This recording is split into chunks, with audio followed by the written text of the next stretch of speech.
Olá, vai começar mais uma correção na quarentena, dessa vez com o exercício do livro que foi passado para as turmas de nono ano, tá bom?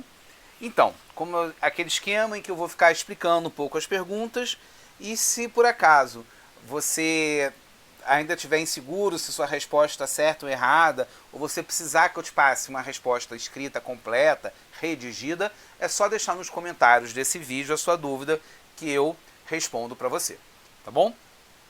Então, exercícios que eu pedi foram da página 90 a 91 e, novamente, com aquele apoio de Nescafé, que apoia o nosso vidro aqui, mas não me patrocina, por favor, Nescafé me patrocina, a gente vai dar sequência a esse nosso trabalho. Vamos equilibrar aqui as coisas, tá bom?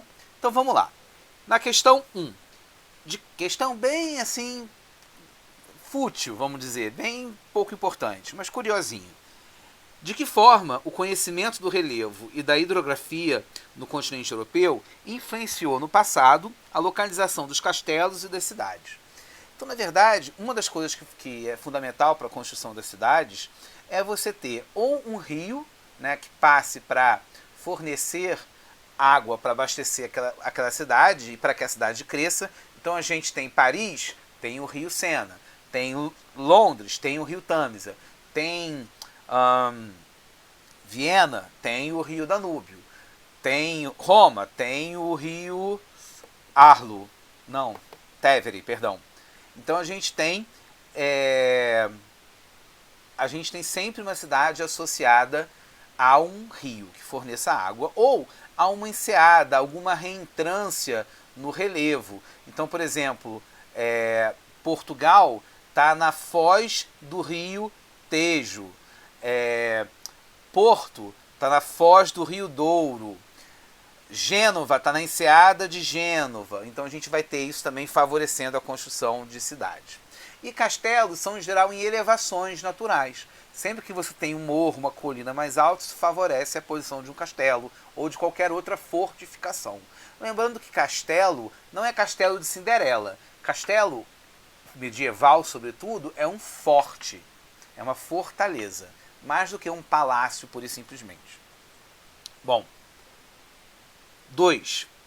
Por que algumas cidades europeias são classificadas como megacidades, cidades globais ou tecnopolos? Então a gente tem essas três coisas diferentes. O que são megacidades? São cidades com uma população gigantesca, cidades com mais de 10 milhões de pessoas. Curiosamente, talvez não sejam as cidades que você pensa inicialmente quando pensa em Europa. Porque, por exemplo, Paris e Londres são megacidades. Moscou é uma megacidade. Mas, por exemplo, Istambul é uma megacidade europeia. Istambul fica na Turquia, mas fica no lado europeu da Turquia. Barcelona é uma megacidade europeia. Tá? Outras cidades que são muito importantes não são consideradas megacidades, como, por exemplo, Berlim. Tá? Então, Roma não são cidades tão populosas, não são cidades com mais de 10 milhões de pessoas, de habitantes. O que são as cidades globais? São cidades que são extremamente importantes para a economia global. Londres e Paris continuam, são megacidades e também são cidades globais. Mas eu posso acrescentar, por exemplo, cidades alemãs menores, como Frankfurt, que é a capital financeira da Europa, e da Alemanha e da Europa, como Hannover, na Alemanha, que tem uma forte indústria de design, como Milão, na Itália, que é a principal cidade industrial da Itália, como a própria Bruxelas, na Bélgica, que é uma cidade extremamente importante para o funcionamento da União Europeia. Então, são exemplos de cidades globais, globalizadas.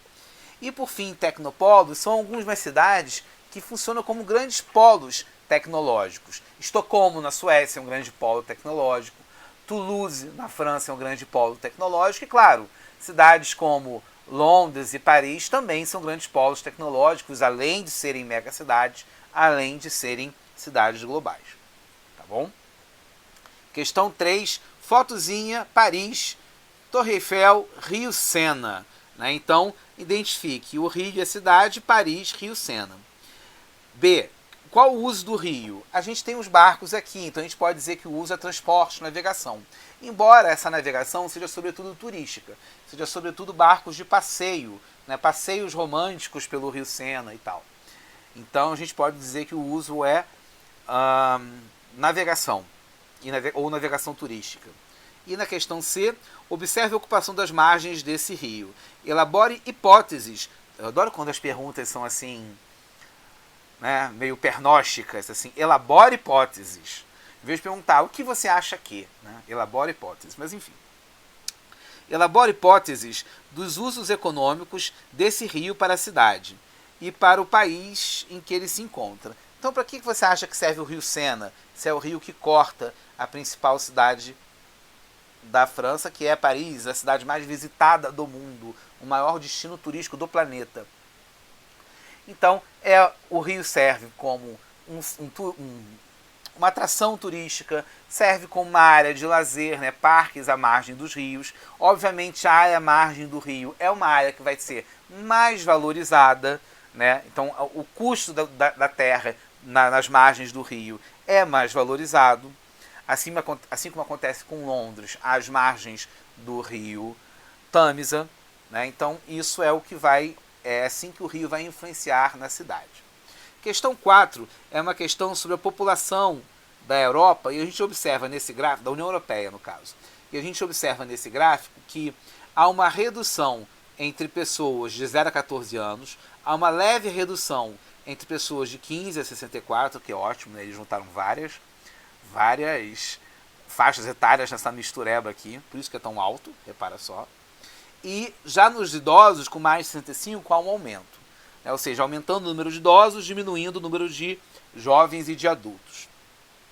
Qual a tendência se evidencia no gráfico? Envelhecimento da população, né? Mostra o envelhecimento da população europeia. Que fatores estão relacionados à tendência mostrada nesse gráfico? Há uma crise na Previdência, né? A gente vai ter, então, cada vez menos pessoas pagando previdência e cada vez mais pessoas recebendo aposentadoria. Vai haver uma falta de mão de obra, isso vai atrair mão de obra estrangeira, vai potencializar as migrações. São algumas consequências que a gente pode ter desse gráfico, eu já rabisquei ele todo. O gráfico da questão de baixo é um gráfico sobre PIB, Produto Interno Bruto de alguns países. Tá? Esse país que cresce rapidão aqui, China. Nenhum país cresce tão rápido assim, laranja. O que vem é mais ou menos, tem uma pequena queda, Japão. O amarelinho lá embaixo, o Brasil. Repara que ele sobe. Ó. O Brasil ele começa a subir muito no início dos anos 2010. É o boom da economia recente no Brasil. Né? 2008, 2009, 2010, até 2012, o Brasil vinha num crescimento muito grande. 2013 é que as coisas começam a andar para trás. E aí, a gente tem essas duas linhas de cima, a verde, um crescente grande, mas não tão rápido quanto a China, que é o dos Estados Unidos, e esse que faz um certo zigue-zague aqui, a União Europeia. Então, repara que durante um bom trecho, a União Europeia esteve até acima dos Estados Unidos. Ele pode voltar a subir, como já teve cima, baixo, entendeu? Eles se revezam aqui na liderança. Compara o desempenho do PIB do Brasil com o da União Europeia. Então, o do Brasil ele é muito menor que o da União Europeia e ele, apesar de não sofrer a queda, né, em 2008, que todos os PIBs sofrem, menos a China, né, o Japão sofre, os Estados Unidos sofrem, a Europa sofre, o Brasil não sofreu, mas ele sofreu anos depois com a crise política a partir de 2013. A União Europeia houve a queda com a crise de 2008, mas ela tem recuperações, tá vendo? Ela cai, sobe, é uma tendência a se recuperar. Descreva a evolução do PIB da União Europeia no período representado no gráfico. Então, você acompanha um crescimento. Ainda que às vezes maior e menor, acompanha um crescimento. Esse zigue-zague vai ser sempre uma característica da União Europeia, porque se você parar para pensar, a União Europeia é um conjunto de países. Então, muitas vezes, eu vou ter crises internas. Se eu tenho muito mais países, é mais provável que alguma crise interna de algum país influencie na economia da União Europeia como um todo, né? Mas a tendência, a média, é de ascensão, é de crescimento do PIB. C. Como se comportou a economia europeia após a crise que iniciou em 2008? Ela tem essa grande queda aqui, ó, em 2008, mas depois ela tende a se recuperar em degraus, né? Ela vai se recuperando sim. Só vou apagar porque eu já risquei tanto este livro agora nesse gráfico, deu até vergonha. Enfim. Isso, borracha. A borracha, em vez de apagar a borra, é uma maravilha. Tudo ao vivo, né? Enfim. Vamos então para a questão 6. Mapa. PIB da Europa, e aí vai ser por país, tá vendo? Esses países com maior PIB, esses com menor PIB. Quais países da Europa apresentam maiores PIBs? Esses que estão em roxo mais escuro. Os países escandinavos, Noruega, Suécia, Finlândia, Dinamarca, Islândia, Irlanda, e eu estou fazendo muita sombra, desculpa. Vou de novo. Os países escandinavos, Finlândia, Suécia, Noruega, Dinamarca, além da Suíça, Luxemburgo, Holanda, Irlanda e Islândia. De uma forma geral, os países ocidentais têm um PIB maior que os países orientais. Explica essa diferença, né? Escreva um texto explicando esses fatores, né, que diferenciam a Europa Ocidental da Europa Oriental. É um fator histórico-econômico, né? Quando a gente estudou a Guerra Fria. Esses países do leste europeu estiveram durante a Guerra Fria com a ocupação soviética e isso colocou eles em uma grande crise nos anos 80 e retardou, né, o avanço tecnológico desses países. Lembrando que as décadas de 70 e 80 foram fundamentais para o desenvolvimento tecnológico que a gente tem hoje. Então, por isso que há um atraso, há uma redução neste PIB, e esta redução está ligada, sobretudo, ao atraso tecnológico. E questão C, quais relações é possível estabelecer entre os dados de PIB por país e os dados demográficos da crise migratória, da migração? É claro, eu vou ter uma migração dos países do leste para os países do oeste. Vou ter uma migração dos países com PIB menor para os países com PIB maior. Só que a gente sabe que essa não é a única migração que tem para a Europa, e a última questão fala disso.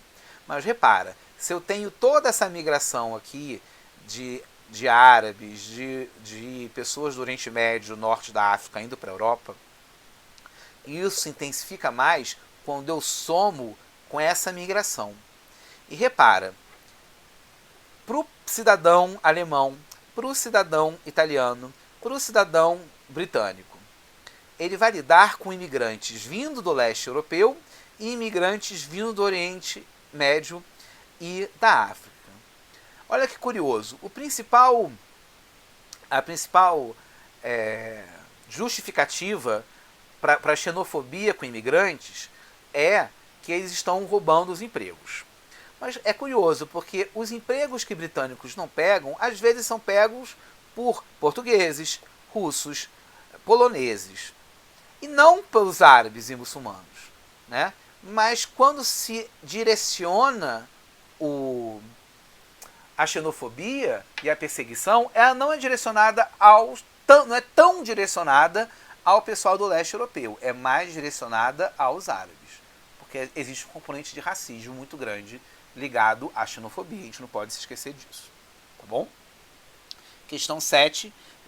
Reúne-se com seu colega para elaborar uma linha do tempo sobre a formação da União Europeia.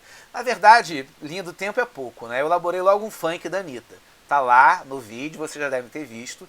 E na letra daquele funk eu coloco na ordem os países que fazem parte da União Europeia. Mas é muito legal vocês copiarem aquilo, vocês lerem, escutarem, decorarem a letra da música, porque esta sequência de países tem que saber, tem que decorar. Vocês sabem muito bem que eu evito ao máximo uma matéria que seja decoreba, mas há coisas necessárias de se saber e isso é uma das coisas, né? Então, usem aquela letra, escrevam na ordem, isso é importante, tá bom? E por fim, a questão 8, né, é uma questão que eu acho que, no fundo, as respostas são um pouco pessoais, que fala da questão das imigrações, né? E se pergunta nas questões, né? Quais rotas de chegada de refugiados os países europeus foram citados no texto? Foi citado as rotas vindas do Balcãs, né, da região dos Balcãs, que é a região que está aqui, ó, a região dos Balcãs, ou seja, eles vêm do Oriente Médio e passam pelos Balcãs, e a rota que atravessa o mar Mediterrâneo, chegando à costa, sobretudo da Itália. A Itália está bem perto, se reparar aqui, da Tunísia e tal. Questão B. Discuta com colegas sobre os perigos que os refugiados estão expostos à travessia.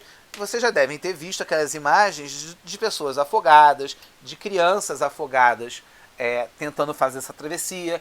As embarcações são muito rudimentares, muitas vezes afundam, as pessoas tentam chegar a nado. E é uma grande tragédia do mundo atual, né? As pessoas que morrem tentando chegar a um país, né? Qual a expectativa, né, que faz eles se mudarem dessa forma? E o que será que há de tão terrível nos países deles que fazem eles quererem fugir, né, para a Europa? A gente tem muito problema de perseguição religiosa em alguns lugares do universo muçulmano, dos países muçulmanos. Existem países muçulmanos se radicalizando, né, chegando no fundamentalismo muçulmano, e isso também é uma coisa que é muito séria e que gera muita gente sendo perseguida. E olha que curioso, né, porque na verdade aquela família muçulmana que foge do Oriente Médio para a Europa, fugindo do fundamentalismo religioso. Gente, eles saíram de casa, atravessaram o mar, andaram pra caramba, fugindo de uma coisa que quando ele chega lá na Europa, o europeu acusa ele de ser. Porque o europeu diz que ele é terrorista, porque é muçulmano. E repara, ele fugiu deste terrorismo, ele fugiu desta perseguição, ele fugiu deste fundamentalismo. A última coisa que ele quer ser é isso. Então a gente tem que refletir muito sobre essa questão, né? Enfim, e a questão C, né, fazer uma pesquisa sobre a atuação dos governos europeus. Não precisa fazer a pesquisa, na verdade, mas apenas estar atento a isso, né? A gente tem essas discussões muito sérias. Como a gente está no momento do Covid, a migração deu uma grande paralisada, porque é ainda mais difícil você migrar, e você realmente contém todo tipo de migração, porque você justifica a pandemia como uma das razões para não se migrar. Mas deve voltar esse problema nos próximos anos. Tá bom? Qualquer dúvida, qualquer coisa que eu esqueci de falar, é só perguntar aí nos comentários. Desculpa a sombra que às vezes eu faço assim nesse vídeo, não ficou tão legal por causa da sombra. Mais uma vez agradeço ao apoio da Nescafé Dolce Gusto. Espero que um dia esse apoio vire um patrocínio, porque o professor é maneiro e ele gosta de tomar seu chocotino, gosta de tomar seu leite macchiato, e bem que a Nescafé podia patrocinar o professor, não acham? Um grande abraço para vocês e até mais.